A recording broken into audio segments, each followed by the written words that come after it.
So I bought a new bike, and I'll tell you why. I have been riding the same road bike since 2015.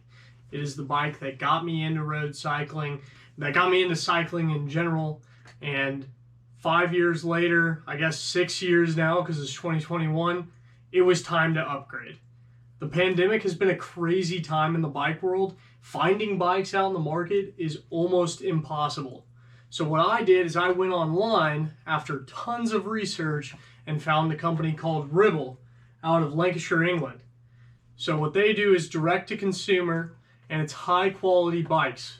They've been doing it since the 1800s, and based on all of the research that I did, looking into all sorts of different companies, Ribble was the bike that I wanted, and Ribble was the bike that I got. It took me around 2 months to get it after ordering, and this will be the first time that I have opened up this box and actually looked at what's inside. It got shipped all the way from England, so I'm hoping and praying that everything in there is just fine, but we're about to find out, so let's get into it.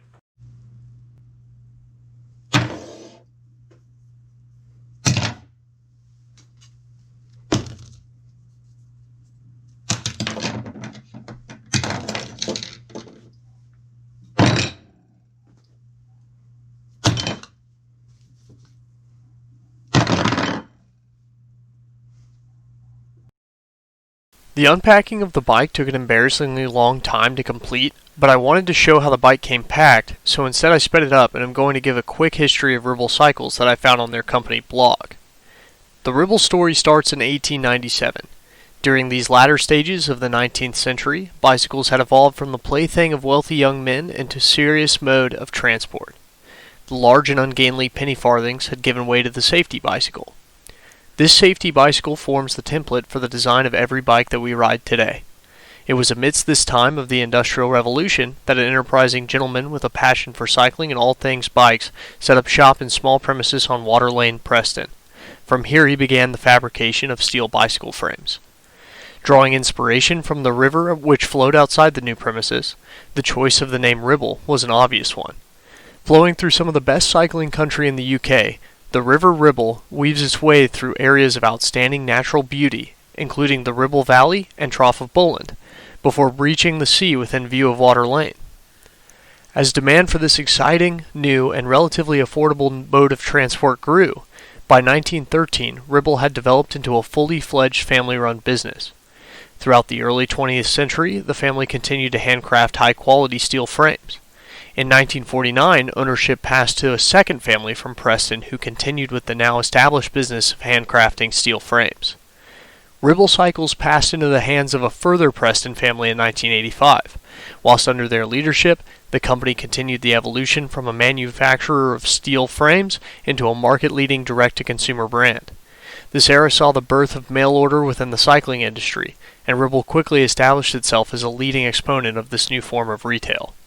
In 2017, under new ownership, with fresh investment and a new leadership team, Andy Smallwood joined as CEO, bringing with him a wealth of knowledge and experience with a vision to establish Ribble Cycles as the #1 British premium bike brand and a global player through world-class product and revolutionizing bicycle retail. Following closely after Andy was ex-World Tour pro rider Jamie Burrow as head of product. Jamie started cycling from a young age and held the title of the Under-23 World Cup champion before being signed by the U.S. Postal Team. Jamie's appetite for success and passion for the sport and cycling remains stronger than ever, transforming race wins into bike design award wins. The brief was simple: to design the best performing bikes at every price point.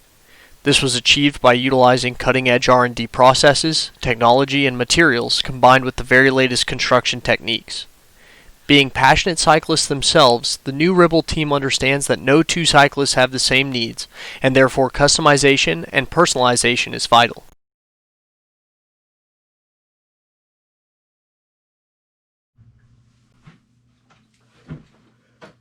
So it took me a lot longer than I thought I would initially take, but the bike is now all set up. It does seem like it took a knock in transport, so I had to reset the front disc brake. since the brake pistons had gone further than they're supposed to. So I had to take off the front wheel after I had attempted to put it on and press those back into place after taking out the brake pads, and then I put it all back together. So that took a while, and then putting the integrated stem system on and making sure that it was tightened. I did it actually twice because I was worried that I hadn't done it correctly the first time. But now it's finally in a place where this thing is rideable. I've already got my water bottle cages on, which are obviously super important, and my pedals on. So tomorrow I get to take this out because tonight it's way too late.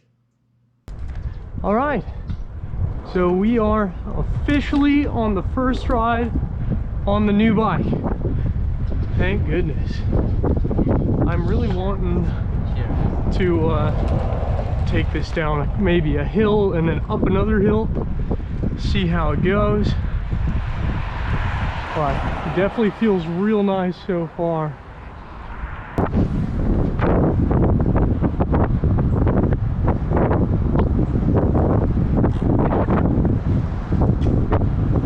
Oh, the wind is definitely going to get me on this descent. Let's go ahead and tuck and just see how it feels. See how stable we feel. I'm not even pedaling right now. Feels pretty good. Very fast.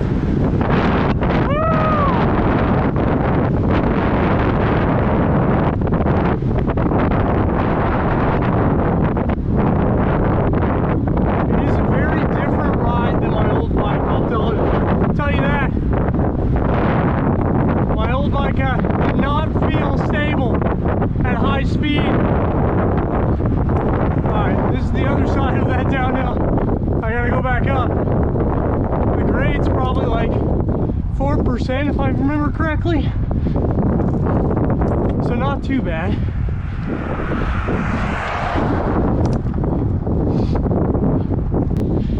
So I wanted to try it out all stock with all the components,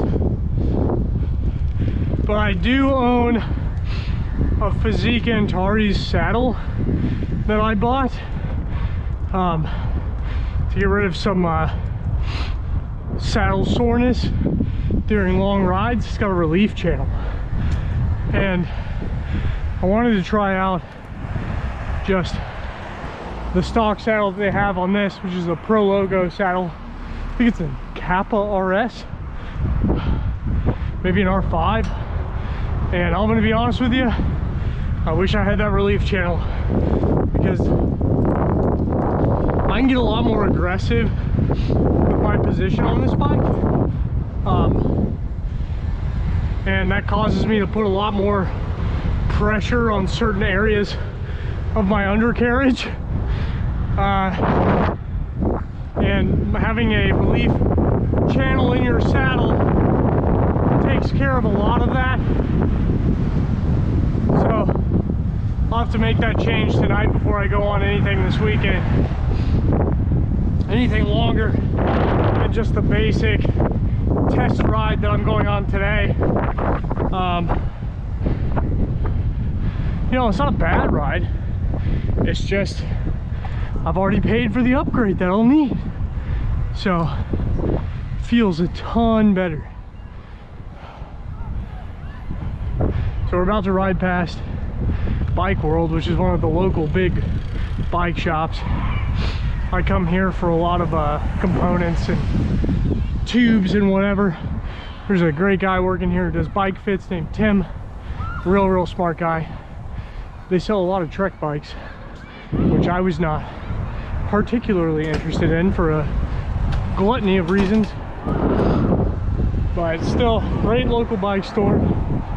Bought my girlfriend, now fiance's bike there. It's a Trek Domani. I'm sure we'll go over that in the future at some point. Talk about the differences between it and the men's bike, and what she likes about it, because she does like it a lot.